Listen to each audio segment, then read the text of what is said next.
নমস্কার, আমি শ্রাবন্তী। আমার বং বাংলা ন্যারেটিভস চ্যানেলে তোমাদের সবাইকে স্বাগত। কেমন আছো সবাই?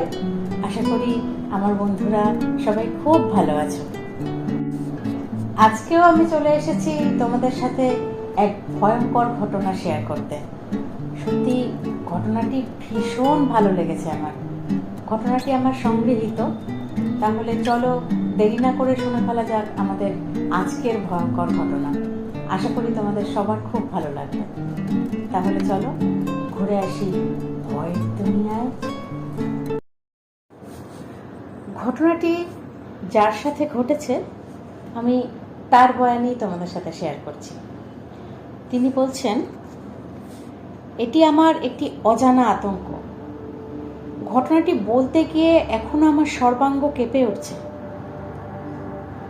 আজ আমি এই ভয়ঙ্কর ঘটনার মুখোমুখি, আর আপনারা আমার মতন সেই অবিশ্বাস্য মানুষজন যারা এই ব্যাপারগুলো কখনোই বিশ্বাস করেনি বা করে না।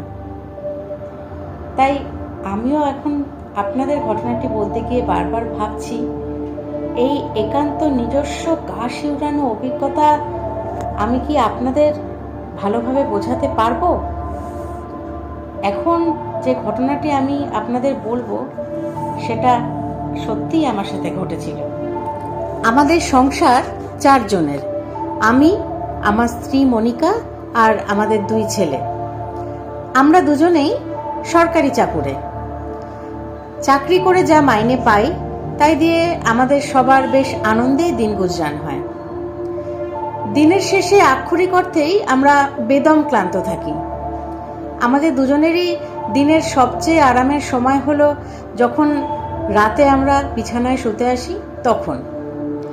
এটাই আমাদের একান্ত নিজের সময়। এই সময়টায় আমার স্ত্রী কিছুক্ষণ ফেসবুক, হোয়াটসঅ্যাপ ঘাটাঘাটি করে, আর আমিও আমার ল্যাপটপে কিছু লেখা বা দেখার থাকলে সেটা করি। এর কিছুক্ষণ পরেই আমরা দুজনেই ঘুমিয়ে পড়ি।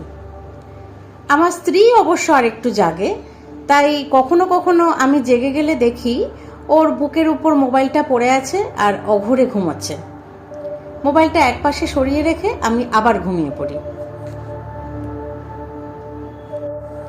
ঘটনাটি কিছুদিন আগেরই ঘটনা। সেদিন সারা রাত মুষলধারে বৃষ্টি হয়েছে। সেদিন আমি একটু বেশিই ক্লান্ত ছিলাম, তাই আর মোবাইল, ল্যাপটপ কিছুই চালাইনি। ঘুমিয়ে পড়েছিলাম 10টা সাড়ে 10টার মধ্যেই। পাশে মনিকা চ্যাটিং করছিল। জানি আধ ঘন্টা কি 45 মিনিট ইন্টারনেট সার্ফিং করে সেও ক্ষান্ত দেবে।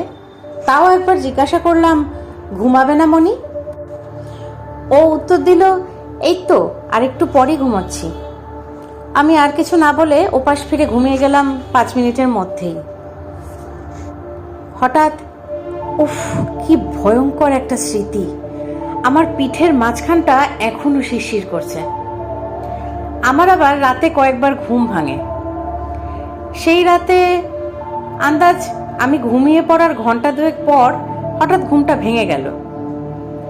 টয়লেটে যাওয়ার প্রয়োজন হয়েছিল। আমি উঠে টয়লেটে গেলাম। টয়লেট করার পর আমি ঘুরে তাকালাম আয়নার দিকে। আয়নাটা এমন জায়গায় লাগানো যে বাথরুমের দরজা খোলা থাকলে বিছানার পায়ের দিকের জায়গাটুকু দেখা যায়। অন্ধকার বেডরুমে টয়লেটের আলো তেরচা করে পড়েছে, আর আমি সেই আলোতে দেখলাম এক নারী মূর্তি ওই অন্ধকার জায়গাটায় দাঁড়িয়ে এক দৃষ্টে আয়নার মধ্য দিয়ে আমার দিকে ড্যাপ ড্যাপ করে তাকিয়ে আছে। গাঢ় একটা কাপড়, অনেকটা ম্যাক্সির মতন কিছু পরা, চুলগুলো মাথার উপরে চূড়ো করে বাঁধা, আর সবচেয়ে আশ্চর্য, চোখ দুটো যেন দুটো সাদা আলোর বিন্দু। এক মুহূর্তে এই পুরো ছবিটা আমার মাথায় গেঁথে গেল। অস্বীকার করব না, বুকটা ধড়াস করে উঠেছিল। তারপরই মনে হলো হয়তো আমার স্ত্রী উঠেছে টয়লেটে যাবে বলে, আর আমি হয়তো ঘুমের মধ্যেই অন্য কিছু মনে করছি। আমি মুখ ফিরিয়ে নিলাম, কারণ এইটা ভাবার পর আমার ভয়টা কিছুটা কেটে গেছে। টয়লেটের কাজ শেষ করে বের হয়ে আমি অবাক। কোথায় কি? ও তো মশারির ভেতরে। আমি বেশ অবাক হয়ে গেলাম। আর বাইরে ওই নারী মূর্তিও আর নেই। তারপর আস্তে আস্তে মশারির মধ্যে ঢুকে ওর গায়ে হাত রাখলাম। অদ্ভুত ব্যাপার, গাঢ় ঘুমে নিমগ্ন একজন মানুষ। এবার আমি একটু দ্বন্দ্বে পড়ে গেলাম। তাহলে কি দেখলাম আমি? স্পষ্ট দেখেছি তা বলবো না, তবে দেখলাম তো কিছু একটা। তবে কি ঘুম চোখে আলো আধারের ইলিউশনে ভুল কিছু দেখলাম? আমি ভয়ে ভয়ে একটু হনুমান চল্লিশা আউড়ে বউয়ের একটু গা ঘেঁষেই শুয়ে পড়লাম। ঘুম আসতে বেশি সময় লাগলো না। কতক্ষণ এভাবে কেটে গেছে টের পাইনি।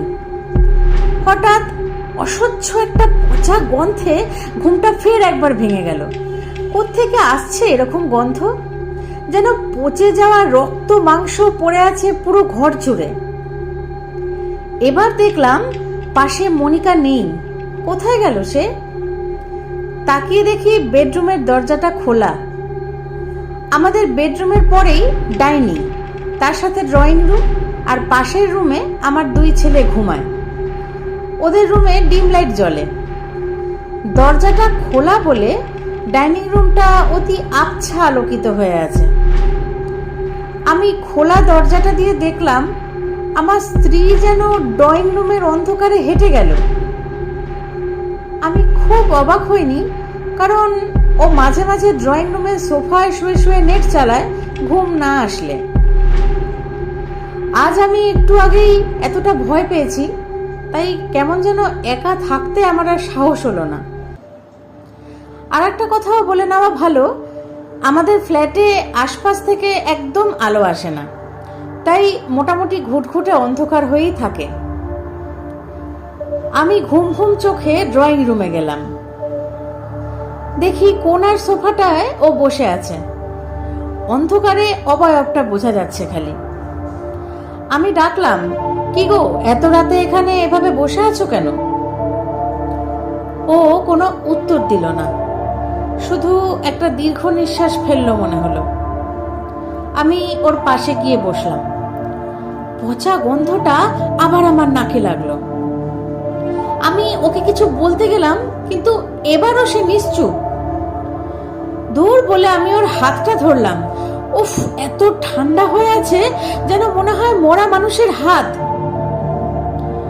ডাইনিং রুমে উঠে আমি লাইটটা জ্বালিয়ে ওর দিকে তাকিয়ে জিজ্ঞাসা করতে গেলাম জল খাবে কিনা, আর তখনই দেখলাম সেই ভয়ানক দৃশ্যটা। আমার ঠিক পাশেই একটা মূর্তি দাঁড়ানো। সেটা একজন বয়স্ক মহিলার, ফ্যাকাশে গায়ের রং। আসলে দেখে আমার মনে হলো বহুদিন কবরের ভেতরে বন্ধ অবস্থায় থাকলে এরকম রং হতে পারে চামড়ার। চোখ দুটো প্রচন্ড রকমের ঠেলে বেরিয়ে আছে, মরার মতো সাদাটে। চোখের মনি বলে কিছু দেখলাম না। যেটা আমি ম্যাক্সি ভাবছিলাম সেটা আসলে ময়লা হয়ে যাওয়া ধূসর একটা কাপড়। পেটের কাছটা উন্মুক্ত। শাড়ি না, মনে হলো কাফনের কাপড়। আর সবচেয়ে বিভৎস হলো গাল থেকে গলা হয়ে পেট পর্যন্ত একটা চওড়া কাটা দাগ। তার ভেতরে কালো হয়ে যাওয়া মাংস দগদগ করছে, আর পেটের কাছ থেকে মনে হলো সুতোর মতো হালকা কিছু ঝুলছে। আমার পুরো শরীরটা প্যারালাইজড হয়ে গিয়েছে আতঙ্কে, নড়ার ক্ষমতা পর্যন্ত নেই, আর গলা দিয়ে সামান্য শব্দও বের করার ক্ষমতা নেই। অভিশপ্ত সেই মূর্তিটা এবার মুখটা হা করলো। একসারি তীক্ষ্ণ ফলার মতো দাঁত, আর তার সাথে বেরিয়ে আসছে সেই পচা গন্ধটা। তারপর সে আমার গলার দিকে তার হাতটা বাড়িয়ে দিল। হঠাৎ আমার অসহনীয় চিৎকারে আমার স্ত্রী টয়লেট থেকে বেরিয়ে আসে। কিছুক্ষণ পরেই ছেলেরাও এসে হাজির হয় ঘুম ভেঙে। দাঁতে দাঁত লেগে আমি গো গো করতে করতে ওদের সামনেই অজ্ঞান হয়ে যাই। অনেকক্ষণ পর ওদের সেবা শুশ্রূষায় আমার জ্ঞান ফেরে, এবং আমি নাকি আমার স্ত্রীকে দেখে বিকট চিৎকার করে আবার অজ্ঞান হয়ে যাই। আমার স্ত্রী তখন পাশের ফ্ল্যাটের বাসিন্দাদের ডেকে আনে। বহু কষ্টে যখন আবার আমার জ্ঞান ফেরে, তখন সবাই মিলে আমাকে চেপে ধরে স্বাভাবিক অবস্থায় নিয়ে আসে। এর মধ্যেই ভোর হয়ে দিনের আলো ফুটে উঠেছে। পুরো ব্যাপারটাই আমার কাছে ভীতিকর আর আমার স্ত্রীর কাছে অত্যন্ত রহস্যময় হয়ে আছে এখনো। সেই ঘটনার পরে আর কখনোই এরকম কিছু ঘটেনি, কিন্তু আমরা ওই বাড়িতে আর একদিনও থাকিনি। আমি কিসের পাল্লায় পড়তে যাচ্ছিলাম? কি ছিল এটা? কোত্থেকেই বা এলো আর কেনই বা আমাকে হত্যা করতে চাইছিল? এইসব প্রশ্ন আজও আমাকে আতঙ্কিত করে রাখে সব সময়। এই ছিল আজকের ঘটনা। অসাধারণ, খুবই ভয়ঙ্কর একটি ঘটনা। সত্যি ঘুম চোখে এইরকম একটি অবয়বের মুখোমুখি হওয়া ব্যাপারটা খুবই ভীতিকর। একই কথা এক্ষেত্রেও আমি আবারও বলবো, সত্যি যার ক্ষেত্রে হয় সেই একমাত্র ব্যাপারটা উপলব্ধি করতে পারে না। যিনি বলেছেন তিনি নিজেই প্রথমেই বলেছেন যে উনিও এই সমস্ত ভূত প্রেত খুব একটা বিশ্বাস করেন না, কিন্তু আজকে ওনার সাথে যেহেতু এই ঘটনাটি ঘটেছে তাই উনি নিজেও অবাক এবং আজও আতঙ্কিত অবস্থায় উনি দিন কাটাচ্ছেন যে এটা কি হয়েছিল সেদিন আমার সাথে। জানি না কি ছিল সেই মূর্তিটি, কোথা থেকে এসেছিল, কেনই বা এসেছিল। হয়তো অনেক সময়তে এই সমস্ত ফ্ল্যাটগুলো তৈরি করতে গেলে যে জমির উপরে তৈরি হয়, অনেক সময় আছে না অনেক পুরনো কবরস্থান বা এরকম ধরনের কোনো কিছু পরিত্যক্ত জমি, যেগুলো আজকাল যা হয় আর কি, তার উপরেই ফ্ল্যাট গজিয়ে যায়, এরকম অনেক জায়গাতেই আছে। এবং আমরা তো সবসময় সব জায়গার সঠিক সন্ধান ঠিকমতো পাই না, তো হয়তো এরকমই কিছু ছিল, না হলে এরকম ঘটনার মুখোমুখি উনি হবেন কেন? জানি না কি ছিল, কি হয়েছিল। কাউকে যেন এই রকম ভয়ঙ্কর পরিস্থিতির সম্মুখীন কখনো না হতে হয়। ঈশ্বর সবাইকে রক্ষা করুক। তোমাদের কেমন লাগলো আজকের ঘটনাটি? আমাকে প্লিজ কমেন্ট করে জানিও। ভালো লাগলে লাইক, শেয়ার, কমেন্ট করতে ভুলো না। আর তোমাদের কাছেও যদি এরকম কোনো ঘটনা জানা থাকে বা তোমরা কারোর থেকে সংগ্রহ করতে পারো, তাহলে আমাকে প্লিজ পাঠিয়ে দিও। ডেসক্রিপশন বক্সে আমার ইমেল আইডি দেওয়া আছে।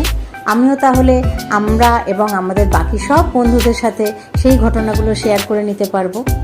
তোমরা তো জানোই সোমবার এবং শুক্রবার সন্ধ্যা 6টা মানে বং বাংলা নেটিভসের তরফ থেকে অনেক অনেক দারুণ দারুণ সব ঘটনা। তাই তোমরা আমাকে ঘটনা পাঠাতে থাকো। আর আমাকে ভালো লাগলে, আমার ঘটনা পাঠ ভালো লাগলে আমার চ্যানেলটিকে সাবস্ক্রাইব করে আমার পাশে থেকো। আজ তাহলে এই পর্যন্তই। সবাই খুব ভালো থেকো, সুস্থ থেকো। আবার আরেকটি ঘটনা নিয়ে চলে আসবো আগামী দিন। ধন্যবাদ।